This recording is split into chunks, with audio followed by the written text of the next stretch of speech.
জানো কি কোন গ্রামের লোকেদের দুটি দেশের নাগরিকত্ব রয়েছে? কোথায় অবস্থিত আছে এই গ্রামটি? কোন কোন দেশের সঙ্গে যুক্ত আছে এই গ্রামটি? কি অবস্থায় বসবাস করে এখানকার বাসিন্দারা? কে পরিচালনা করে এই গ্রামটি? কতজনই বা লোক বসবাস করে এই গ্রামে? এই সব কিছু জেনে নিব আজকের ভিডিও থ্রুতে। আর তোমাদের বলে দিই, তোমরা যারা আমার চ্যানেলে নতুন আছো তারা অবশ্যই সাবস্ক্রাইব করে নিও। তো চলো আজকের ভিডিও আমরা স্টার্ট করি। এই গ্রামটির নাম হলো লুয়াংওয়া, যেটি অবস্থিত আছে ভারতবর্ষের নাগাল্যান্ডের মন জেলায়। এটি অনন্য উপজাতি বসতিপূর্ণ গ্রাম, যেটি ইন্ডিয়া এবং মায়ানমার এর মধ্যেকার আন্তর্জাতিক সীমানা বা ন্যাশনাল বর্ডার সরাসরি গ্রামের মধ্যে দিয়ে প্রবাহিত হয়। মূলত এটিকে দুটি ভাগে বিভক্ত করে, যার অর্থ হলো লংওয়া এর বাসিন্দারা technically hold dual citizenship between two countries. গ্রামটিতে বা ভিলেজটিতে কোনেক নাগা উপজাতিরা বসবাস করে, যারা নাগাদের মধ্যে সবচেয়ে বড় জাতিগত গোষ্ঠী এবং তারা ভারতের শেষ মাথা হান্টার বলে মনে করা হয়। এই উপজাতিদের হেড হান্টিং নামে একটি প্রচলন ছিল, যেই প্রচলনটি হচ্ছে স্বল্প বয়সী যুবকদেরকে সম্মানিত করা। এই স্বল্প বয়সী যুবকদেরকে কেন সম্মানিত করা হতো? কারণ সেই সময় তাদের যারা শত্রু ছিল তাদের মাথাকে কেটে নেওয়া বা ছিন্ন করে দেওয়া বা তাদেরকে মেরে দেওয়ার পর তাদেরকে সম্মানিত করা হতো। এই সম্মানিত কিভাবে করা হতো?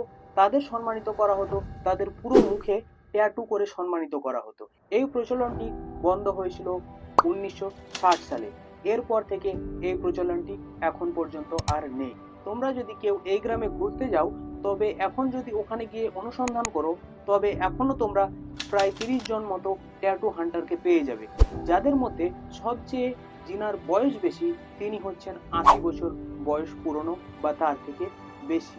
প্রতি বছর এপ্রিল মাসে এই গ্রামে বিশাল একটি বাৎসরিক উৎসব হয়ে থাকে, যেটির নাম আউলেং উৎসব।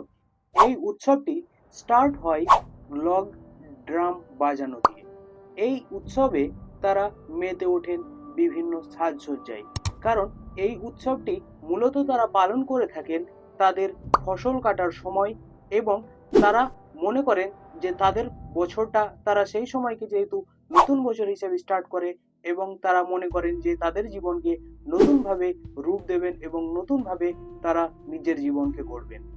এই উৎসবের মাধ্যমে এই গ্রামের বাসিন্দারা তাদের পূর্বপুরুষদের সম্মান করে থাকেন, এবং তারা এই উৎসবের মাধ্যমে বিভিন্ন প্রদর্শনী করে থাকেন, যেই প্রদর্শনীগুলি হচ্ছে নাচ, গান এবং তাদের যুদ্ধের বিভিন্ন অস্ত্র শস্ত্র পোশাক, সেই সব নিয়ে তারা অনুষ্ঠানে মত্ত থাকেন এই এপ্রিল মাসে। এইবার আসি এই গ্রামটি কার দ্বারা পরিচালিত হয়। এই গ্রামটি পরিচালিত হয় বংশ পরম্পরায় যেই প্রধান থাকে সেই প্রধানের দ্বারাই। এই গ্রামের একজন প্রধান থাকেন। এই গ্রামের বর্তমান প্রধানের নাম হচ্ছে আং। তিনি এখন এই গ্রামটিকে পরিচালনা করে চলেছেন, যার দ্বারা ভারতের দিকে 3টি গ্রাম এবং মায়ানমারের দিকে 5টি গ্রাম এখন পরিচালিত হয়ে চলেছে। লংওয়া গ্রামের টোটাল পপুলেশন হচ্ছে 6,703 জন। তাদের প্রত্যেকেরই ডুয়েল সিটিজেনশিপ রয়েছে ভারতবর্ষ এবং মায়ানমারে। তারা বিভিন্ন কর্মক্ষেত্রে তারা মায়ানমারে গিয়ে থাকেন, আবার বিভিন্ন কর্মক্ষেত্রে তারা ভারতবর্ষে এসে থাকেন, সো তাদের কোনো প্রবলেম হয় না। প্রধান অ্যাং এর অধিক ক্ষেত্রে একটি স্কুল রয়েছে, যে স্কুলে গ্রামের বাচ্চারা পড়াশোনা করে। এই স্কুলটি মূলত স্টার্ট হয়েছে 2014 সালে। দেখো, একটা কথা আছে, যেই কথাটি হচ্ছে কেউ ভাত খায় না আর কেউ ভাত পায় না। তো যাই হোক, আমাদের সিচুয়েশনটা তাই। এই যে গ্রামটা আছে সেই গ্রামটা কত পিছিয়ে তোমরা দেখতে পাচ্ছ, তো অনেকটাই পিছিয়ে। তো যাই হোক, এটা আস্তে আস্তে ওরাও ডেভেলপমেন্টের দিকে স্টার্ট হয়েছে বা আস্তে আস্তে ওরাও ডেভেলপমেন্টের দিকে আসছে। যাই হোক, স্কুল স্টার্ট হয়েছে, এটা আমাদের কাছে খুবই আনন্দের বিষয় বা খুবই একটা সুখবর।